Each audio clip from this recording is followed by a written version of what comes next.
আজকে অনেক দিন পর বিকেলবেলা বের হয়েছি রাস্তায়। আজকে ঘুরবো, পাহাড়ে যাব, একটু পাহাড় দেখবো। অনেক দিন ধরে পাহাড় দেখা হয় না। তো আমাদের যে ফ্যাক্টরির পাশেই পাহাড়। তো আমার হাতের বাম পাশে পাহাড়, ডান পাশে হচ্ছে গিয়ে রেল লাইন। পাহাড়টা ভালোই বড়, অনেক ঝামেলা, গ্যাঞ্জাম ট্যাঞ্জাম এই আর কি। তো পাহাড়ের ভিতরে যাওয়া হয় না, এভাবে রাস্তার পাশ দিয়েই যাই আর কি। যে বাচ্চারা, ছেলেরা খেলছে। আবার হচ্ছে আমার যে বাম পাশটা যেটা আছে এইখানে ভাই কবরস্থান। হ্যাঁ, এদিক দিয়া রাতের বেলা মানে এত একটা ডেঞ্জারাস অবস্থা থাকে।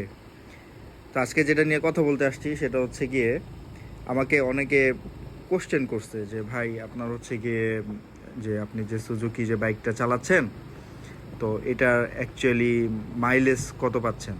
তো আমি আসলে তাদের উদ্দেশ্যেই এই ভিডিওটা করা। পাহাড় দেখলেই মানে একদম মনটা শান্তি হয়ে যায়। দেখছেন কি সুন্দর একটা অবস্থা। তো যাই হোক, তো এখন যেটা বলতেছিলাম, তো মাইলেজের ব্যাপারটা হচ্ছে গিয়ে অ্যাকচুয়ালি এটা তো ডিপেন্ড করে যে আপনি কিভাবে চালাচ্ছেন সেটার উপর। ওই যে সামনে মনে হয় কিছু টিকটকার দেখা যাইতেছে, মহিলা মানুষ। এই মহিলা মানুষ দেখেন অবস্থাটা, মানে রাস্তার ভিতর নাচানাচি শুরু করে দিছে। এই ছি ছি ননি ছি ছি, ডানে যাও, একদম তাকায় রয়েছে আবার ক্যামেরার দিকে। যাক, তাদের কথা বাদ দেই। তো যেটা বলতে চাচ্ছিলাম যে সেটা হচ্ছে গিয়ে আমার মাইলেজ আমি পাচ্ছি হচ্ছে বর্তমানে 33 করে পাচ্ছি। আমি যখন ঢাকায় চালাই তখন এটা মাইলেজটা চাপ দিয়ে গেল। যাক, মাইলেজটা ঢাকায় চালাইলে আমি এটা আরও কম পাই।